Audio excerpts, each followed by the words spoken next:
বছরের পর বছর লোকসানের অভিযোগে আলোচনায় থাকা বাংলাদেশ রেলওয়ে এবার আয় বাড়িয়ে দেখালো ভিন্ন এক চিত্র। এক বছরে আয় বেড়েছে 221 কোটি টাকা। কিভাবে সম্ভব হলো এই পরিবর্তন? বাংলাদেশ রেলওয়ের তথ্য অনুযায়ী 2025-26 অর্থ বছরে সংস্থাটির মোট আয় হয়েছে 2066 কোটি 38 লাখ টাকা। আগের অর্থ বছরে আয় ছিল 1845 কোটি টাকা, অর্থাৎ মাত্র এক বছরে আয় বেড়েছে 221 কোটি টাকা। সবচেয়ে বেশি আয় বেড়েছে যাত্রী পরিবহন খাতে। এই খাত থেকে অতিরিক্ত 256 কোটি টাকা এসেছে। এছাড়া ভূ সম্পত্তি থেকে 3 কোটি এবং অপটিক্যাল ফাইবার লিজ থেকে আরও 11 কোটি 52 লাখ টাকা আয় হয়েছে। RICL TMX, যুগের পর যুগ স্থাপনা থাকে মজবুত।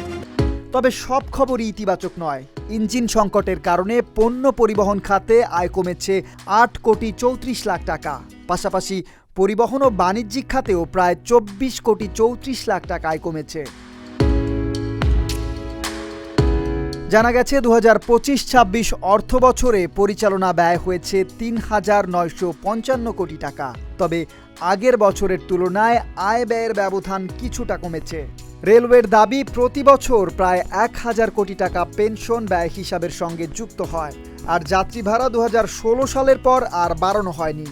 রেলওয়ের মতে বর্তমান বাজারে পরিস্থিতির সঙ্গে সামঞ্জস্য রেখে ভাড়া যৌক্তিকভাবে পুনর্নির্ধারণ করা হলে আয় ব্যয়ের ব্যবধান আরও কমানো সম্ভব। কামরান তুষার, ডেস্ক রিপোর্ট, ঢাকা পোস্ট।